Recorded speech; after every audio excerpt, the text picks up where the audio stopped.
Assalamualaikum warahmatullahi wabarakatuh. Perkenalkan, nama saya Asmina dari kelas A, jurusan Biologi, Prodi Pendidikan Biologi. Hari ini saya menjelaskan tentang hakikat penciptaan dan tujuan hidupnya di dunia. Tujuan dibuatnya video ini untuk memenuhi tugas mata kuliah agama dengan dosen pengampu Ibu Prof. Dr. Nofrianti Jafri, SPDI, MPDI.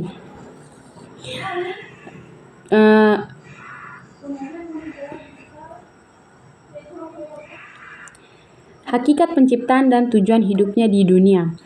Pengantar, pada dasarnya hakikat diri manusia tidak terlepas dari keberadaan manusia itu sendiri.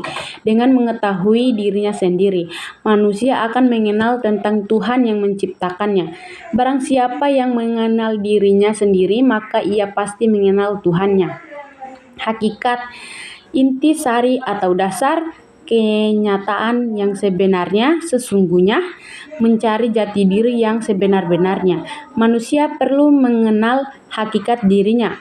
Yang pertama adalah mampu mengenal kemahaperkasaan Allah. Yang kedua, mampu memberi arti dan makna dalam hidupnya. Yang ketiga, ada patuh dan taat pada perintah-perintah dan berusaha menjauhi larangan Allah. Yang berikutnya ada hakikat manusia menurut pandangan Islam. Yang pertama, manusia adalah makhluk ciptaan Allah Subhanahu wa taala. Yang kedua, ada manusia merupakan makhluk yang terbatas. Yang berikutnya ada konsep manusia menurut Al-Qur'an.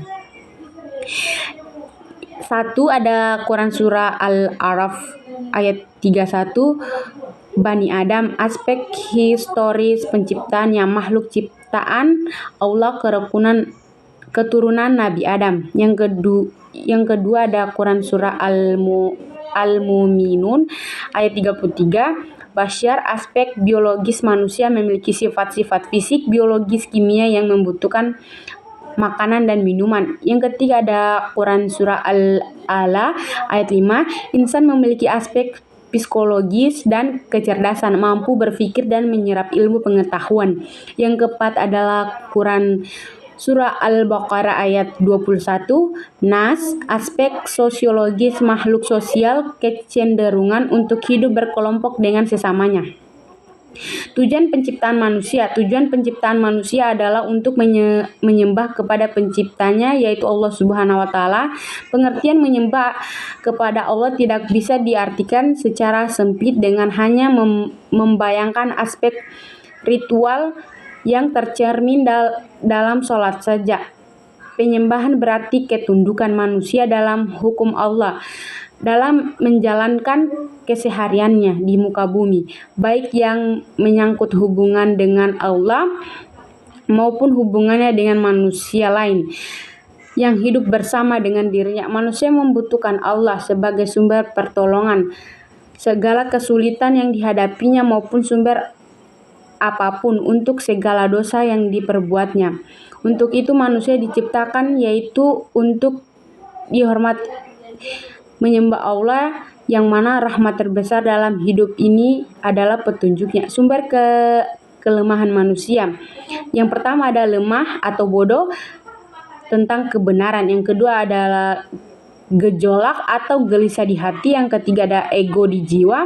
Yang keempat adalah tergesa-gesa. Tanggung jawab manusia.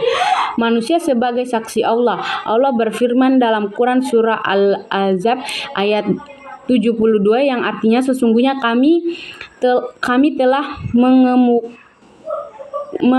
mengemumat kepada langit dan bumi dan gunung-gunung, maka semuanya enggan untuk memikul amanat itu dan mereka khawatir dan akan mengkhianatinya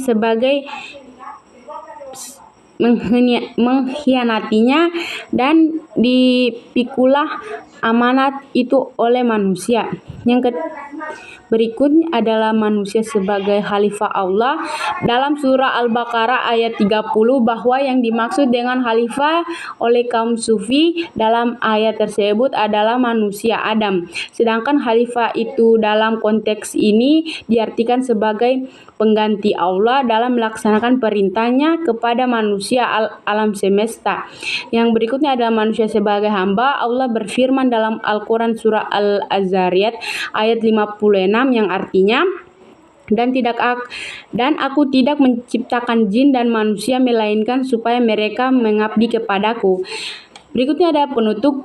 Manusia perlu mengenal hakikat dirinya agar akal yang digunakannya untuk menguasai alam dan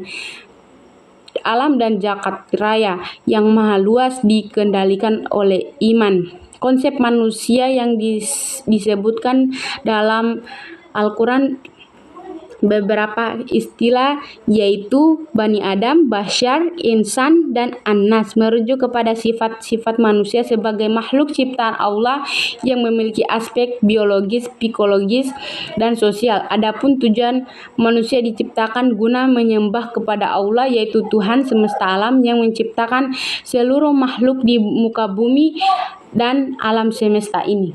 Itu saja yang saya bisa sampaikan pada kesempatan hari ini. Billahi taufik wal hidayah. Wassalamualaikum warahmatullahi wabarakatuh.